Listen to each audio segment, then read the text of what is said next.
आंगीन की जो कहानी है एक चरवाहे की है।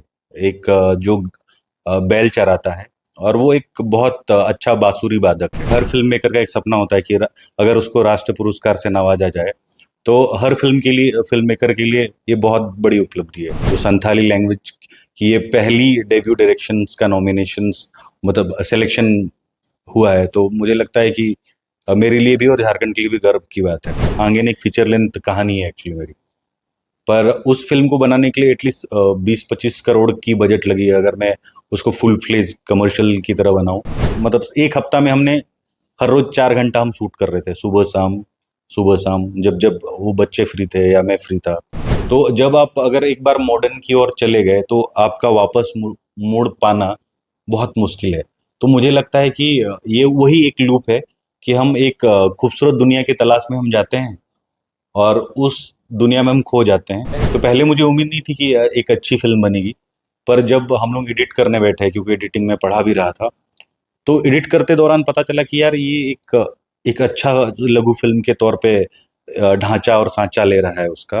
72वें राष्ट्रीय फिल्म पुरस्कार में झारखंड के बेटे ने पूरे देश भर में अपना लोहा मनवाया है। दरअसल झारखंड की लौह नगरी यानी कि जमशेदपुर के बेटे रविराज मुर्मू ने राष्ट्रीय फिल्म पुरस्कार के डेब्यू डायरेक्टर की कैटेगरी में ये अवार्ड अपने नाम किया है। आपको बता दें कि ये पुरस्कार जो है ये रविराज मुर्मू को उनकी संथाली फिल्म आंगेन के लिए नामित किया गया है और जल्द ही जो है ये पुरस्कार रविराज मुर्मू भारत की राष्ट्रपति द्रौपदी मुर्मू के हाथों जो है वो उन्हें प्राप्त होगा। और ऐसे में झारखंड के मुख्यमंत्री हेमंत सोरेन ने ट्वीट करते हुए रविराज मुर्मू को बधाई दी है। चूंकि संथाली फिल्म में पहली बार झारखंड से किसी फिल्म को ये पुरस्कार हासिल हो रहा है, ऐसे में रविराज मुर्मू अभी हमारे साथ हैं। हम सीधे रविराज मुर्मू से जुड़ते हैं और समझते हैं उनसे सबसे पहले कि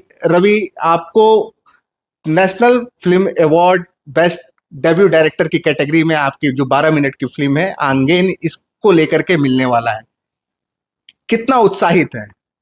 जोहार, मेरा नाम रविराज मुर्मू है और सच में कहूँ तो अभी भी भरोसा नहीं हो रहा है कि ये अवार्ड मुझे मिला है या मिलने वाला है। तो मेरे लिए तो अभी भी थोड़ा गूज़बम्प है कि भरोसा अभी हुआ नहीं है कि सच में ये हो रहा है क्या।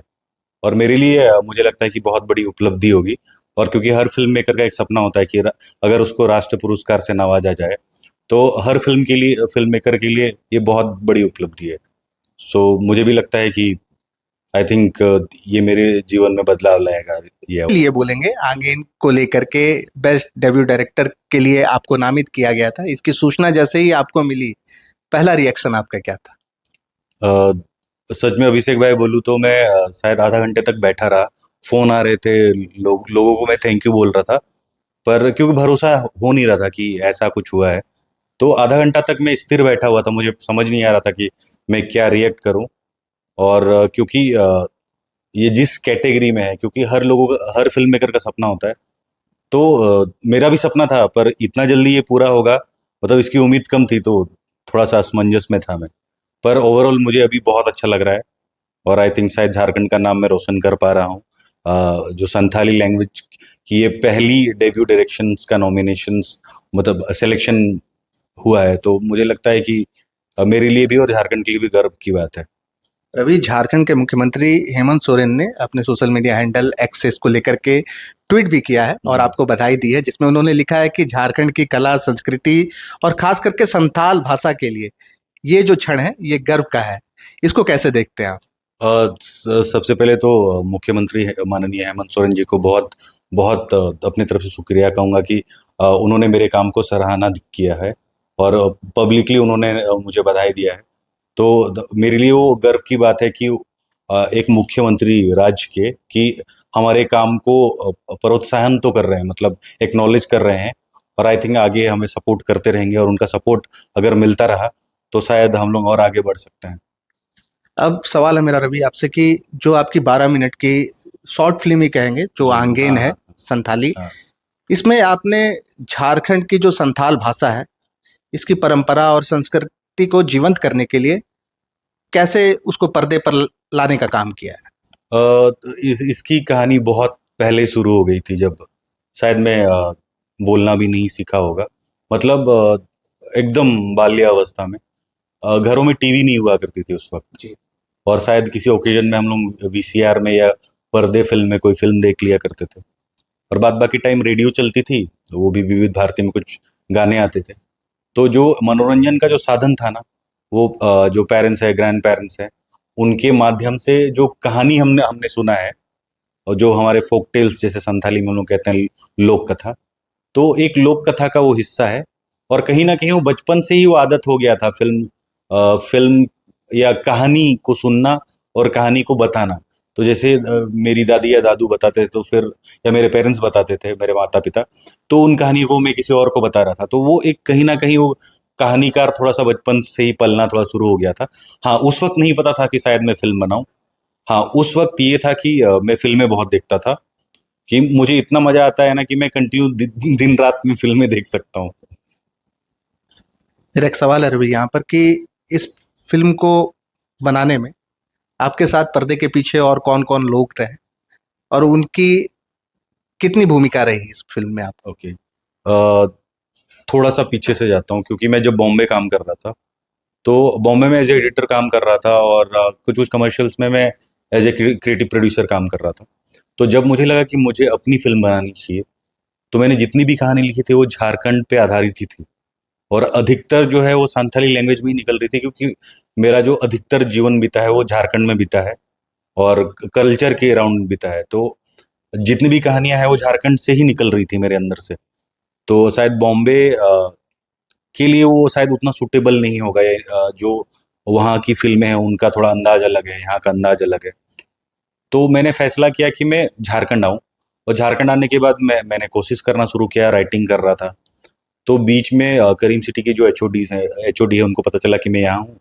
तो उसने बोला कि रवि, क्यों ना आके तुम मास्को में आके थोड़ा सा कुछ मास्टर क्लासेस ले लो स्क्रीन राइटिंग और फिल्म मेकिंग को लेके। तो ठीक है सर, आता हूँ। और मैंने फिल्म मेकिंग की पढ़ाना मैंने शुरू किया। तो हाँ, मुझे कुछ बच्चे अच्छे मिले, इंटरेस्टिंग बच्चे मिले। और टाटा स्टील फाउंडेशन में भी एक फिल्म मेकिंग वर्कशॉप होता है, यहाँ मैं मेंटर के तौर पे आता हूँ, तो वहाँ से कुछ कुछ बच्चे मिले।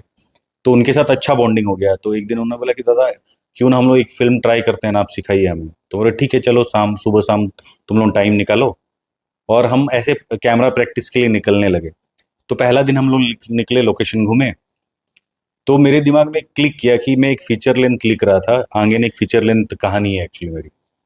पर उस फिल्म को बनाने के लिए एटलीस्ट 20-25 करोड़ की बजट लगी, अगर मैं उसको फुल फ्लेज कमर्शियल की तरह बनाऊं।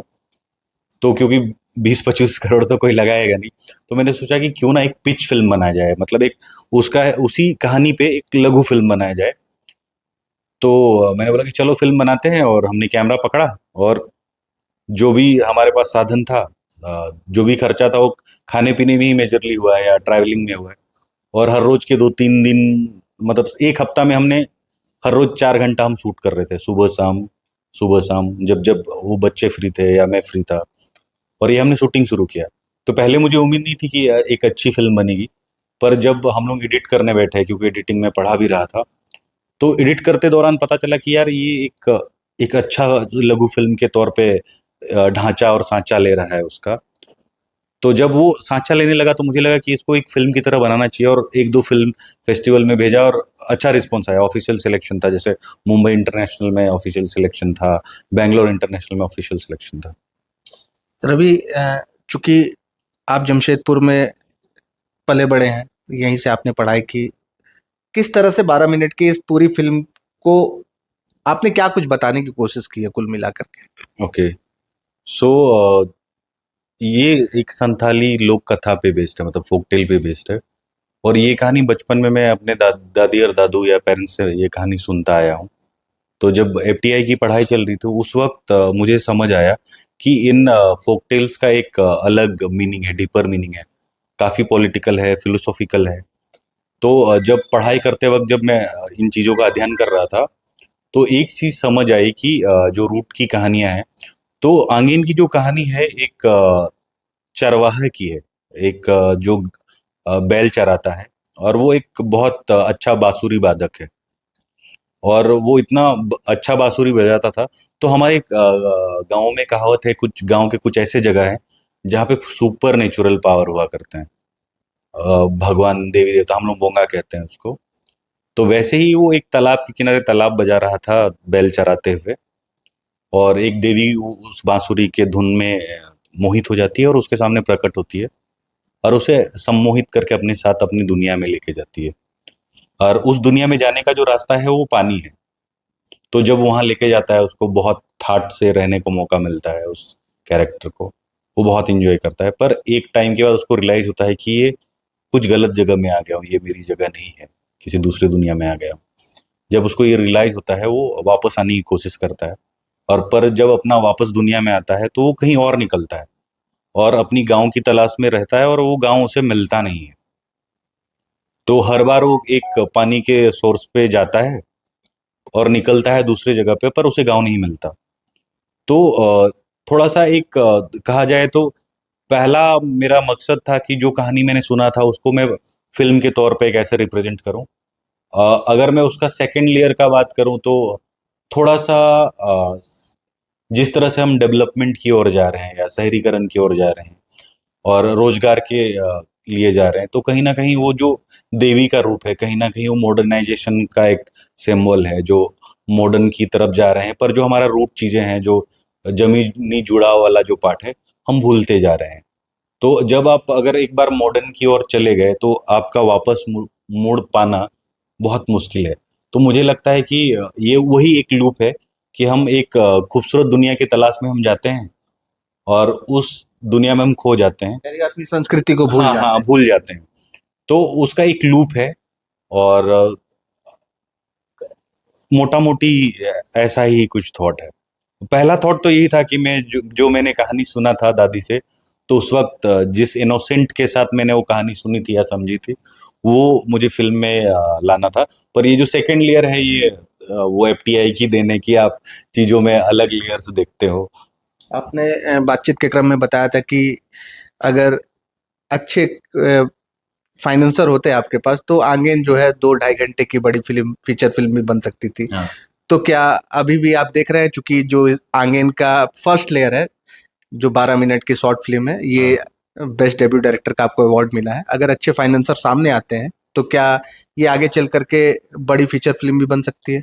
जी बिल्कुल अभिषेक जी, इस फिल्म को मैं डेफिनेटली मैं फीचर फिल्म बनाना चाहता हूँ। और स्क्रिप्टिंग अभी वापस जारी है।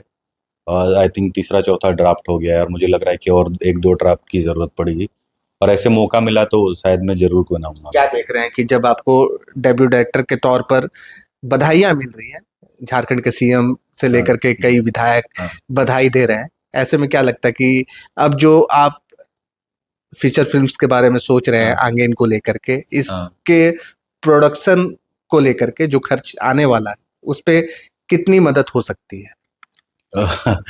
ये कह पाना मेरे लिए बहुत मुश्किल है कि कितना मिल पाएगा, कितना मिलेगा। पर मुझे उम्मीद है कि अगर एक अच्छा बजट मिला तो इस फिल्म को काफी अच्छी तरीके से निकाला जा सकता है।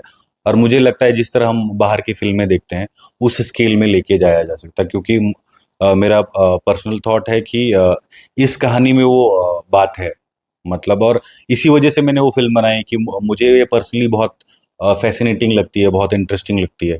और मैं चाहता हूँ कि ये कहानी देश और विदेश के लोग भी देखें, जानें हमारे कल्चर और हमारी जो लोक कथाएं हैं उसके बारे में जानें। रवि, एक सवाल है मेरा यहाँ पर कि झारखंड में प्रतिभा की कोई कमी नहीं है। झारखंड ट्राइब्स की अगर बात करें तो जो यहाँ पर जनजातीय समुदाय रहते हैं, संथाल, जिसमें काफी प्रमुख तौर पर संथाल को जी देखा जाता है, ऐसे में चूंकि आप हम फिल्म पे बात कर रहे हैं इसलिए हम उधर ही बात कर रहे हैं कि अगर फिल्म के क्षेत्र में देखें तो राज्य स्तर से संथाल ट्राइब्स पर जिस तरह से आप काम कर रहे हैं, इस पर और काम हो, इसको लेकर के क्या कुछ किया जा सकता है सरकारी स्तर पर? आप कैसे देखते हैं? आई थिंक अगर सरकार का पुश अच्छे से मिले तो मुझे लगता है कि और आगे जा सकते हैं हम। और क्योंकि अभी काफी लोग जुड़े हुए हैं, काफी लोग मेहनत कर रहे हैं। मुझे लगता है कि और अध्ययन करने की जरूरत है इस विषय पे, सारे विधाओं में जो फिल्म मेकिंग के विधाएं हैं। तो मुझे लगता है कि एक अच्छी टीम खड़ा हो और साल में कम से कम 10 फ़िल्में निकले ऐसे। और क्योंकि लोग अगर इनिशिएट करेंगे, मुझे लगता है कि सरकार भी हमें उतना ही मदद करेगी, मुझे उम्मीद लगता है।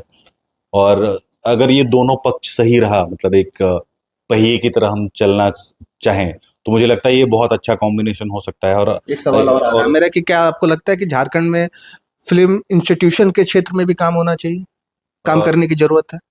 आई थिंक ऑलरेडी आईपीआरडी ने घोषणा कर दिया है। शायद एफटीआई एसआरएफटीआई के साथ एक एमओयू साइन होने की बात चल रही है। तो इस पे मैं कमेंट नहीं करूंगा क्योंकि शायद वो आने वाला है। तो क्या लग रहा है आपको कि ये चीजें जब धरातल पर उतर जाएंगी तो उसके बाद झारखंड के वैसे युवा जो फिल्म के क्षेत्र में अपना करियर बनाना चाहते हैं उनको कितना बढ़ावा मिलेगा? मुझे लगता है कि काफ़ी बढ़ावा मिलेगा क्योंकि आप जो फंडामेंटल्स है, मतलब चाहे आप किसी भी सब्जेक्ट का बात कर लो, तो मुझे लगता है कि फंडामेंटल जब स्ट्रांग होता है तो आप चीज़ें धीरे धीरे स्ट्रांग करते हो। जैसे एक घर बन रहा है तो उसका बुनियाद अच्छा होना जरूरी है। और क्योंकि फिल्म जो है ना वो नेवर एंडिंग प्रोसेस है, आप जिंदगी भर सीखते हो। तो एक अच्छा शुरुआत तो हो जाएगा, आपका एक फाउंडेशन स्ट्रांग हो जाएगा, उसके ऊपर आपको बस अच्छा बिल्डिंग बनाना है या फिल्म बनाना है, कह सकते हैं। एक आखिरी सवाल लेते हैं रवि। मैं आपको काफी पहले से जानता हूँ, जी। काफी हाँ। पहले से हम दोनों एक दूसरे को जानते हैं। एक सवाल केवल मेरा यहाँ पर आ रहा था कि मैंने आपको सिनेमेटोग्राफर के तौर पर देखा है, वीडियो एडिटर के तौर पर देखा है, एक्टिंग करते हुए देखा है। तो ये सवाल इसलिए है क्योंकि जब आप इस फिल्म को डायरेक्ट कर रहे हैं या ऐसे भी अगर कोई किसी फिल्म को डायरेक्ट करता है और वो सभी विधाओं से अगर गुजरा होता है, सिनेमेटोग्राफी, हाँ, हाँ। एक्टिंग, वीडियो एडिटिंग, हाँ। तो जब वो डायरेक्शन करता है तो उसको कितना सपोर्ट मिलता है? मुझे लगता है कि एक डायरेक्टर को सारी विधाओं का अनुभव होना ज़रूरी है। हालाँकि शायद वो एडिट ना कर पाए, पर एडिटिंग का सेंस होना ज़रूरी है। साउंड का सेंस होना ज़रूरी है, कैमरा का सेंस होना ज़रूरी है। और मतलब जब मैंने करियर शुरू किया था, तो उस वक़्त क्या था कि कैमरा बहुत फ़ैसिनेटिंग लगता था कि एक इमेज बना रहा है। तो बतौर कैमरा मैंने शुरू किया था। पहले असिस्ट करना शुरू किया क्योंकि फिर कैमरा फ़ैसिनेटिंग लगा, तो कैमरा मैंने सीखना शुरू किया। अब कैमरा जब शुरू किया, काफ़ी प्रोजेक्ट्स मैंने एज़ ए कैमरामैन काम किया। उस वक़्त लगा कि मुझे एक फ़िल्म बनानी चाहिए क्योंकि संथाली में वैसा कोई सर्कल था नहीं मेरा। हालाँकि शायद काफ़ी लोग बहुत फ़िल्म बना रहे थे उस वक़्त भी, पर मेरा सर्कल नहीं था। तो मैंने बोला कि चलो एक फ़िल्म बनाते हैं, तो मैंने अपने कॉलेज के ग्रुप को इकट्ठा किया कि एक कॉलेज प्रोजेक्ट के तौर पे बनाते हैं। तो सारे लोग इकट्ठा हो गए। तो मैंने वो प्रोजेक्ट डायरेक्ट किया, कैमरा किया और मेरे जूनियर्स थे, मतलब अभी वो फिल्म मेकर्स हैं सारे। तो एक मुहिम शुरू हुआ और हमने फिल्म बनाना शुरू किया। एक करीबन हमने 3 दिन शूट किया और 3 दिन शूट करने के बाद मुझे लगा कि अभी एडिट करना है, तो मैं खोजता रहा कि कोई एडिट करेगा ये फिल्म को, पर मेरे पास कोई एडिटर था नहीं। यानी कि जो आप एडिटिंग जानते थे वो उसका भी सपोर्ट मिला? हाँ, नहीं मतलब उस वक़्त मैं एडिटिंग नहीं जानता था। वो उस प्रोजेक्ट की वजह से मैंने एडिटिंग सीखा, क्योंकि कोई एडिटर नहीं मिला मुझे कि ये फ़िल्म को एडिट करके दे। तो मैं एडिटिंग सीखना शुरू किया और वहाँ लगा कि नहीं, एडिटिंग में फ़िल्में बनती है। एक एक अंतिम सवाल, लेकिन संक्षेप में जवाब चाहेंगे, ठीक है है। ना? कि कई बार देखा जाता है कि लोग अपने आर्थिक संकट का हवाला देते हुए हाँ। कई ऐसे भी लोग होते हैं जो प्रतिभावान होते हुए भी अपने सपनों को छोड़ देते हैं। आपको भी हमने देखा है, चूंकि आप जमशेदपुर से हैं हुँ, हुँ।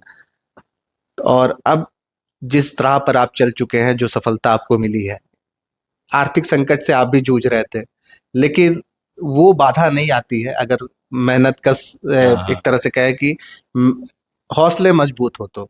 जी, इस वो पर तो क्या है। कहना चाहिए? लकीली उस वक़्त मुझे वो दिक्कतें नहीं हुई क्योंकि अ, शुरुआती तौर पे क्योंकि मैं वेडिंग के लिए फ़ोटोग्राफ़ी करता था, वीडियोग्राफ़ी करता था। नहीं, वो तो आपके हाँ, मेहनत का परिणाम था वो ना। कुछ पैसे आते थे और साथ में मेरे करियर में टाटा स्टील फाउंडेशन का बहुत बड़ा हाथ है। उस वक़्त ट्राइबल कल्चर सोसाइटी हुआ करता था। तो पढ़ाई के लिए, एफटीआई की पढ़ाई के लिए उन्होंने मुझे स्पॉन्सर किया और 3 साल का फ़ी उन्होंने ही बेयर किया है और आई थिंक उस वज़ह से मेरी सफ़र थोड़ी और आसान रही। और क्योंकि मुझे लगता है कि कहीं ना कहीं लोग आपको नोटिस करते हैं अगर जब आप अच्छा करते हो। मतलब उस वक्त मुझे नहीं पता था कि आईपीआरडी के थ्रू भी स्कॉलरशिप है इन सब चीजों को लेके। बिल्कुल। हाँ। ये रविराज मुर्मू थे और इनकी जो शॉर्ट फिल्म है आंगेन, इसे राष्ट्रीय फिल्म अवार्ड के लिए चयनित किया गया है। बेस्ट डेब्यू डायरेक्टर के तौर पर इन्हें जो है राष्ट्रीय फिल्म पुरस्कार से नवाजा जाएगा। और रवि से हमने काफ़ी कुछ जानने की कोशिश की, झारखंड में फिल्म को लेकर के कितनी संभावनाएं हैं, और संथाली भाषा या फिर जनजातीय भाषाओं पर अगर फिल्म बनती है तो उसको कैसे देखा जाना चाहिए और उसमें जो प्रतिभा है वो कितना निखर करके सामने आ सकता है।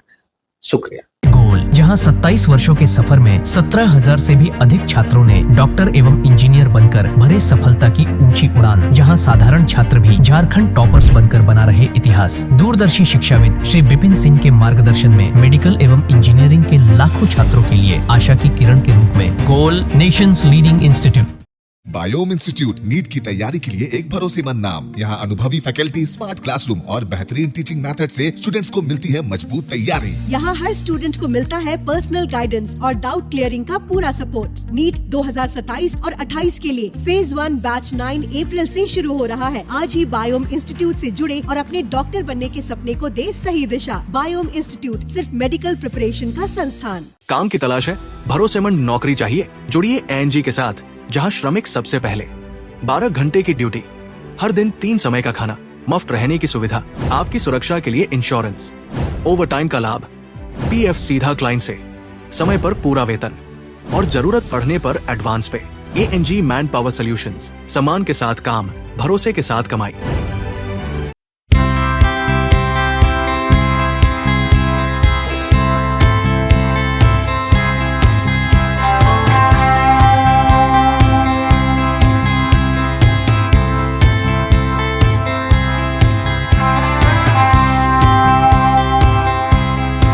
thefollowup.in.